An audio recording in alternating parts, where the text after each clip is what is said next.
Hi, friends. Welcome to Productive Joy. I am so excited about my guest today. I have the most wonderful human sitting in front of me. Miss Jodi Costa is the CEO and co-founder of Two Penny Publishing, but she's a friend. She is an inspiration. She is a mother. She is a girlfriend. She is a just beautiful human. And we're going to get to hear from her. So, Jodi, I want to get out of the way. And here's how we're going to kick things off, okay? I Okay. want you. So, when people listen to a podcast, typically they listen for about 38 seconds and then they're like, "Eh," or yes, I totally want to dial in. So, why don't you tell us something about your story that would get people to want to keep listening? Something about my story. Oh, that's so interesting. Well, first, I believe that everyone has their own story to tell, and that is the biggest connector between people. My personal story starts out with me losing my hearing later in life. So, taking away that vital sense has helped me find that determination and grit inside of me to develop myself, succeed, grow as a human, and achieve what I need to achieve despite that loss.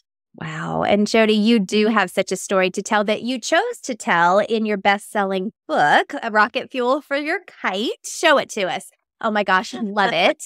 So here's what I love about you, Jodi, is that you have chosen to learn from your circumstances, but you also practice what you preach, right? So you're the CEO and co-founder of a publishing company, but you've published your own book. You did the work. You know what this looks like. So tell us how you landed here. Like, people don't just wake up in the morning and say, you know what I think I'm going to do? I think I'm going to start a publishing company. Well, truth be told, I was leadership training. I was a group developer at a church. And one of my roles was to stand up in front and enable these leaders to lead their groups at church.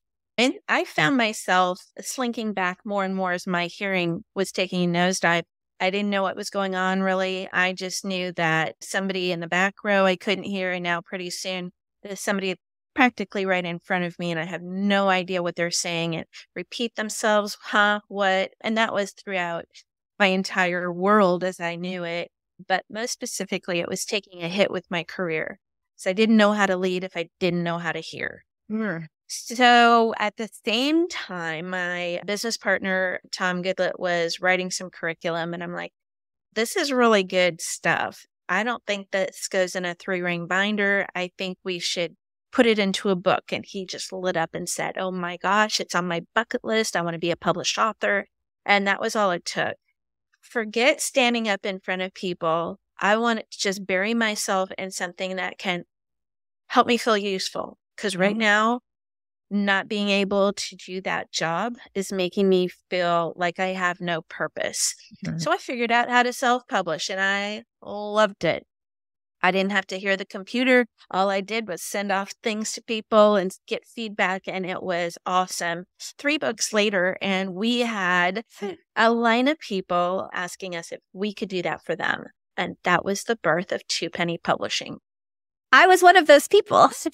So you have actually published 2 books for me. And what I love the most is the level of authenticity that you get from every single person that you interact with within Two Penny. And that didn't happen by chance. So why don't you talk us through how you built this team of brilliant people who are really gifted at their jobs and get to do what they love? Oh, that's a great question. And it is not by accident. Tom actually has a personality test. And so what we wanted on our team was very specific. There's 4, depending on what personality test you take, there's 4 to 9 different personalities. And we wanted to make sure our team touched on all of them. We didn't want just the empaths. We didn't want just the detail people. We need it all in order to function wholly. So we just started praying about it, to be honest, and names would come up, opportunities would come up. We would just ask around, and lo and behold, we had a team of about 21 people. Wow. Wow.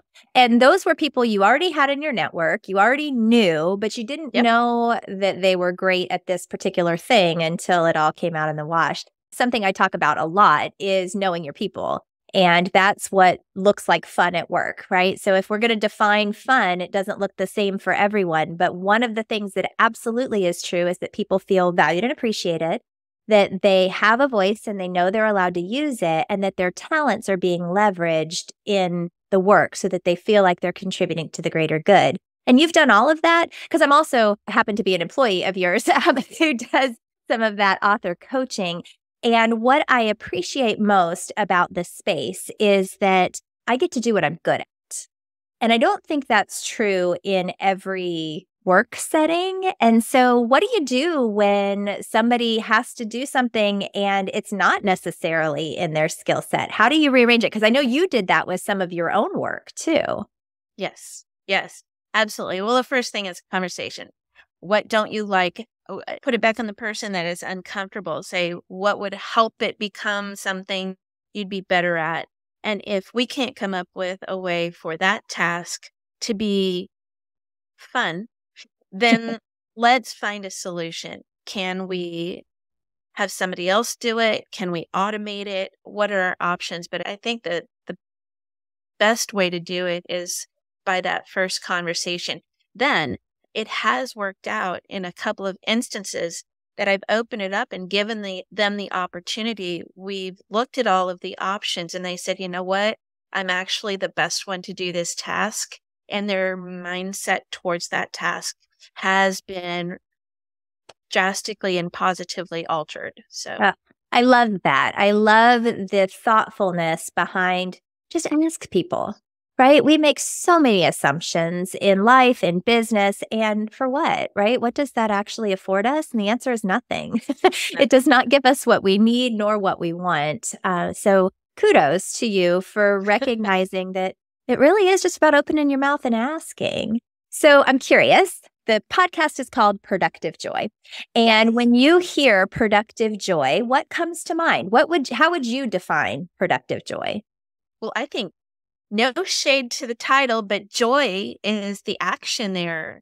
I think productivity is a result of joy. And when you're having fun and being memorable and working with people who are also having fun and doing things that they love, I think the productivity is a natural result.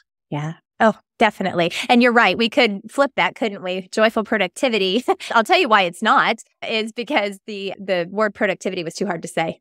That's why I went with productive joy. But anyway, that's neither here nor there. We know a lot about Don't naming. change it. Don't change the title. I absolutely love it. Don't even think for a second that it's not perfect. But let's talk about that, because here's what I've learned most from you, Jodi. I've learned lots of things from you, but I think what our audience would be curious about, I run into people all the time who say, oh, I want to write a book, and they don't know where to start. They don't know what they don't know. And so tell us about how Two Penny is different, and then what somebody who really thinks they want to write a book should do to make that happen. Oh, great questions. Okay, so Two Penny Publishing is different. We started it because in the very beginnings of when we were going to publish that first book of Tom's, I was looking at publishing options. I'm not a publisher. I don't know how to do that. Let's look to the pros. And all of the ways their business was set up was very publisher friendly. I kept looking at, wait a second, we're doing all the work, why do you get all the benefits? Why does your name go here? Why do I have to ask permission? So we set Two Penny Publishing up to be author friendly. The author drives the project to completion, influencing every step of the way. So our expertise is writing, editing, designing books, promotions, bestseller campaigns, which publishing options to utilize, how to get your books distributed. That's our expertise. But this is your baby. It's been in your brain and on your heart for how long? We're not going to tell you how to do that. We just want to shape it up, tighten it up, hone it, and make it the very best it can be. Shine the best light it can to get the most credibility, the most visibility possible. So that is how we're different. Each author maintains 100% ownership of the content, and they receive 100% of the royalties. The way we do that is set up the author portal that's necessary for print and distribution, we set those accounts up actually in the name of each author. So we just upload the files and the approved files, and the author has full control. Which is huge. And then, it is huge. It is huge. But just because we upload it and that contract is done, that book is launched, it doesn't mean that you're alone. We're your publishing family forever. You can always come back to us for support on how to access your author portal and all the things you can do inside. Yeah. And what was your second question? Well, and I've lived that part of it, right? So, and the partnership publishing, I think, is the part that I want people to hear. I think I'm going to change kind of my question a little bit because you gave that so clearly. So do I come to you with a fully thought out idea and 20 chapters written? Or do I come to you with an idea and go, I think I might want to do this? Like, when do we involve to Penny? What makes sense? Yes. I love it. So say more. I know what you mean by yes, but...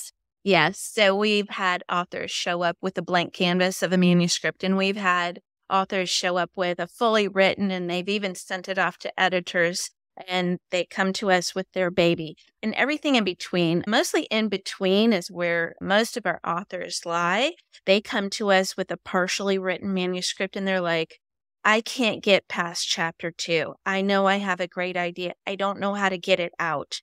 So what we do is we come alongside, and we have writing mentors that will walk alongside with them and give them accountability and editing guidance and help them fulfill their outline, write their book description, and stay with them until the end. But my biggest, everyone that's listening, to walk away with one great tip right now.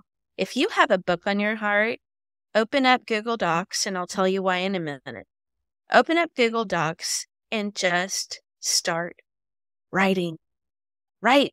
Brain dump. Get it out of your head and onto paper, because until you do that, it is just vapor. That is the first step. And I'm not afraid of bad writing. I am afraid of a useless story that has no point. I'm afraid of that too, Jodi. That stresses me out when somebody's like, I have this idea. Okay, where are you going? What's your target? Like, whew, that was a lot of things, and none of it was particularly productive. Exactly.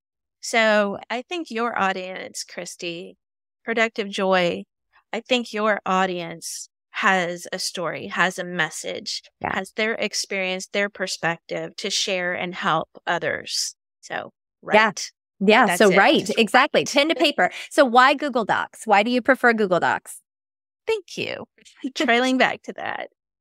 It's a personal preference. I prefer Google Docs because I can pull it up on my phone at a red light and write 6 words so I don't forget that thought right then. I can pull it up on my laptop and go to town and just get all my thoughts out.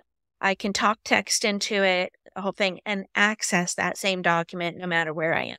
And I'm sure there's other tools, software programs that can do the identical same thing, but my preference is Google Docs. Well, and Google is very user-friendly for sure. I know when I wrote my book, I actually used Microsoft OneNote, and it was because I had access. Same thing. I could access it from my phone. I could access it from my computer because everything was in the cloud. And what it allowed me to do was create chapters in almost like a binder, right? Like a physical binder. And you can do the total same thing with all the Google Suite. The idea is one long document can be a little overwhelming, right? Because I don't even remember where I left off. So having chapters on particular documents or sections where you put things, really good advice. But I totally agree with you. If you don't start writing, then how's your story ever going to get from here to there? And it's there. So I work for an organization called Avid also. And our founder actually 44 years ago said, how do you know what you think until you see what you write? And I think that's ultimately the story here, is that everybody does have that story. And earlier you said to me that you want people to be a difference maker among others, that more than anything, you want people to sit within themselves, be their authentic selves, and then be difference makers. Can you tell us more about that? Yes, I can. Losing my hearing helped me grow exponentially. No, if it was my choice, I would rather hear. But what it did is it made me sit with myself and say, okay, fine. Now I don't have my hearing. I can't communicate in groups of people. Restaurants are, oh, just get this over, please. Can't interact with audience members in a speaking situation. There's a lot of things I can't do. So as you strip away all those parameters and you strip away the parameters of what culture is telling me is success, what other women are telling me success should look like, what do I need to be successful? So stripping that away, sitting and being quiet and listening to myself, knowing who I need on my team, what I need, what is my thing? What is that thing that's going to be a difference maker to me so I can be a difference maker to others because I don't want to waste my story. Oh, I don't want to just live quietly and somebody else struggle along. And if they knew what I know, if they could just take this one step to go closer to their authentic self, to their successful, productive, joy self, then I don't know. I don't want to say we owe it to others because we don't, but it is the right thing to do.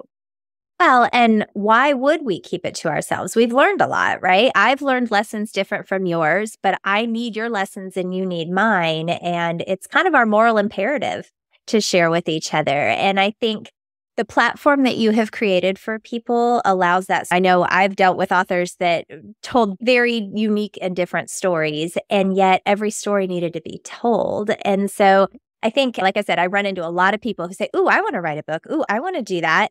And it's just getting started. It's just that.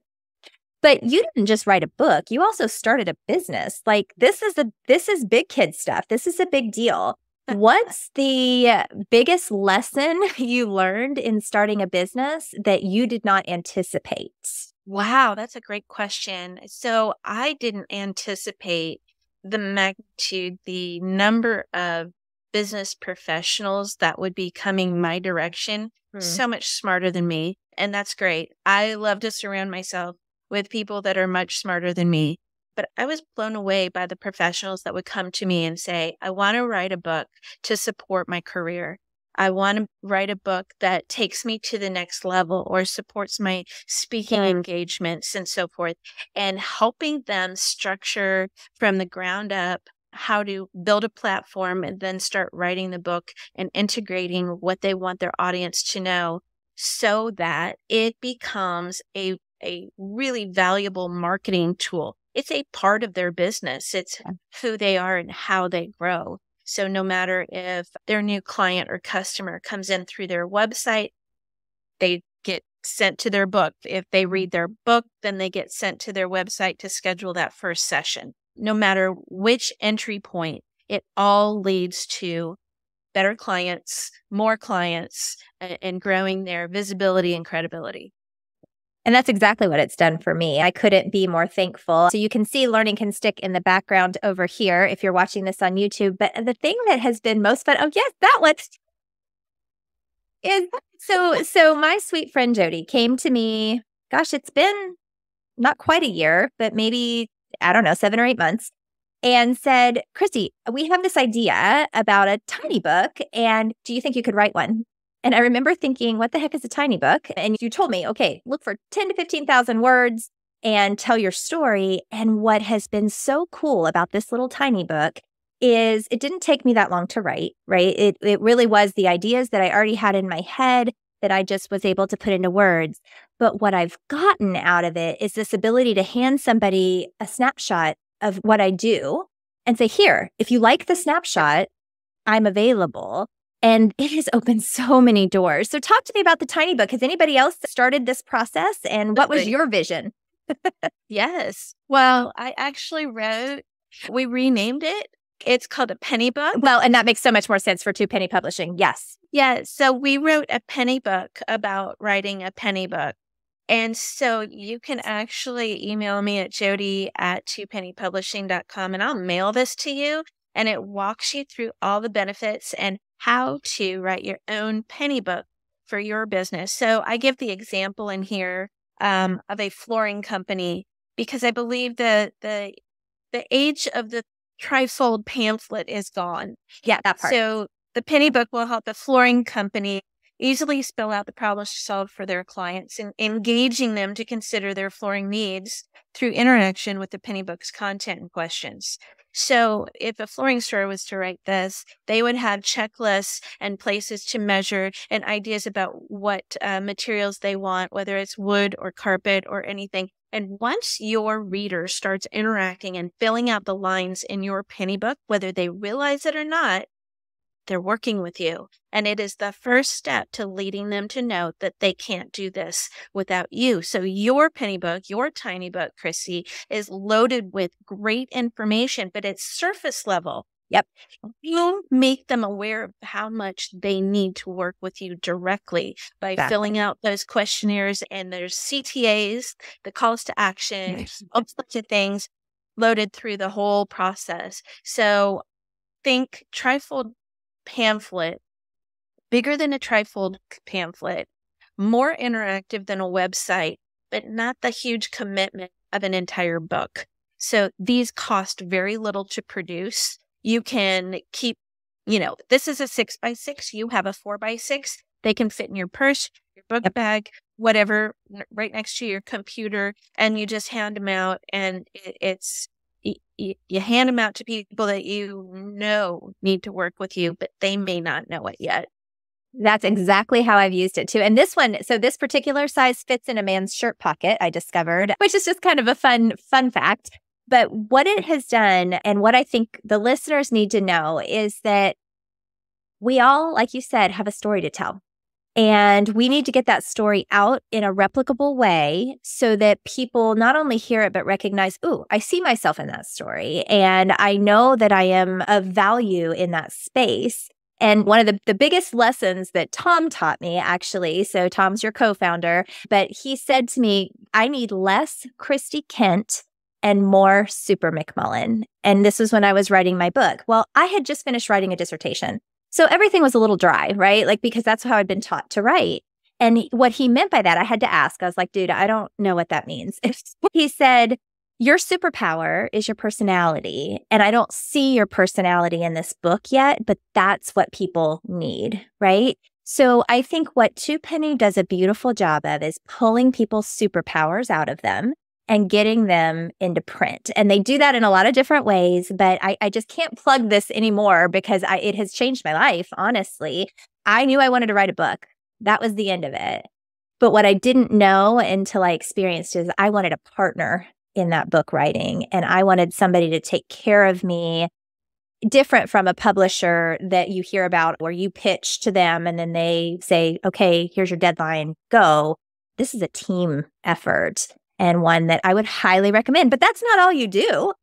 You actually just change lives in everything that you do. So I have a couple rapid fire questions for you. And I hope that you'll have some fun answering them. Are you ready? Hold on. Yeah, I know. Take a deep breath. Okay. Jodi, what is your definition of fun? Oh, fun is something that I'm good at and doing it with people who like the same thing, like paddleboarding or riding a bike. Actually, my definition of fun is my job. A great answer. I don't think everybody can say that. It's fun. But it's something that you're good at that you do with others. Yes. So that makes good sense. Okay. So how do you know that you're showing up as your authentic self? Ooh, that's a tough one. I feel like wherever I go, I'm me. So I can be flexible in my demeanor and behaviors and mood according to the situation. But I always remain true to myself.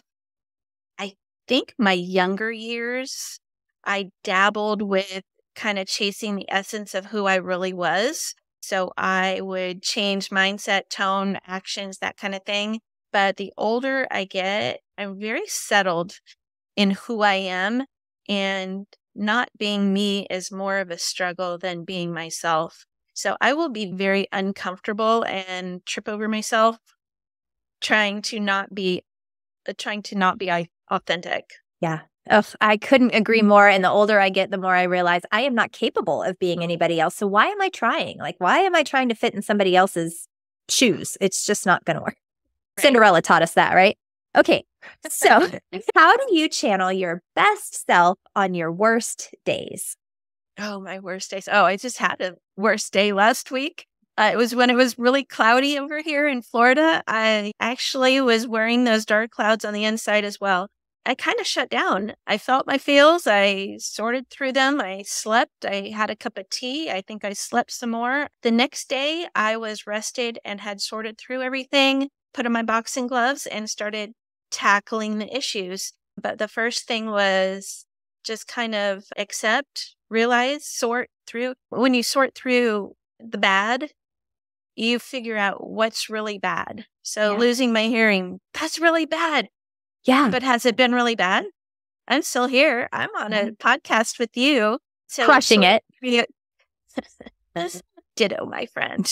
But I don't like to allow the bad to monopolize an entire day. I try to shrink it down, sort through it, cut through it. I don't, as high producers, our joyful producers do not have time for an entire bad day. So that's how I channel my best self is find my grit, find my determination, pray, call in my besties who support me quietly. That's it.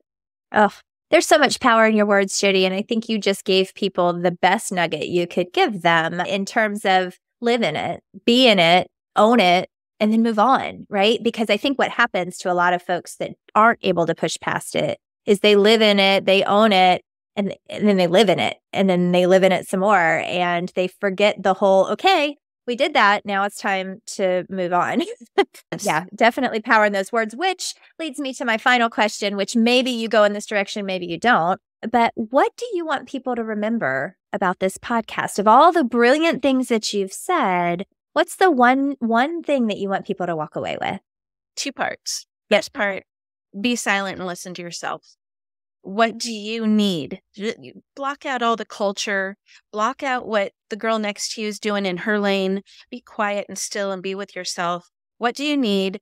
What's that thing that will be a difference maker for you in order for you to be a difference maker to others? And then secondly, don't be silent with your story. Don't be intimidated that someone else has already written a book on that topic. Because yes, maybe it's been written, but no one can write it from your perspective. And let's be honest, stories are the relators of all conversations. Meaning, if I talk to you about the things you must do in order to get someplace else, you might remember a step or two. But if I tell you a story, if I build in the characters, if I have woven the points into a story, they're going to make a difference to you. You're going to remember them. You'll likely not forget it. And it's the emotions that are sparked that drive determination and grit to get you to the next step. That was just perfect. Thank you. Thank you so much. So I have a feeling that if people made it to this point, they are really going to want to be able to get in touch with you. And you mentioned your email address earlier. We'll make sure we put this in the show notes. But if I want to know more about Two Penny or about Jodi Costa or about anything to get in touch with you, what do I do? You can email me, Jodi at twopennypublishing.com. You can go to our website, twopennypublishing.com. We're on social media. We're on Facebook, Instagram, and LinkedIn. LinkedIn, we've been getting a lot of hits recently from those professionals. That is the best way. I would love to have a 30-minute conversation, free of charge, free of obligation. You can just ask me all the questions you want. And my goal for any discovery call is to help you make the next best choice for you and your book project. I love it. And that's Jodi, Jodi. Make sure that you spell it right. Yeah, little I.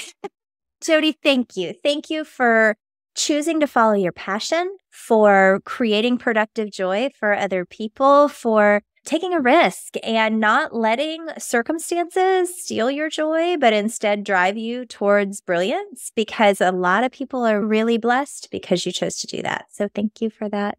I appreciate it. Thank you so much, Christy. Your platform, you're just a blessing. Thanks. Thank you. Thank you. So friends, this is another episode of Productive Joy. We are so grateful you chose to spend the last 30 or so minutes with us. And if you have any questions or thoughts, please reach out. We want nothing more than to be in communication with you. All of the resources that Jodi mentioned are going to be in the show notes. And we just ask that you continue to spread productive joy everywhere you go.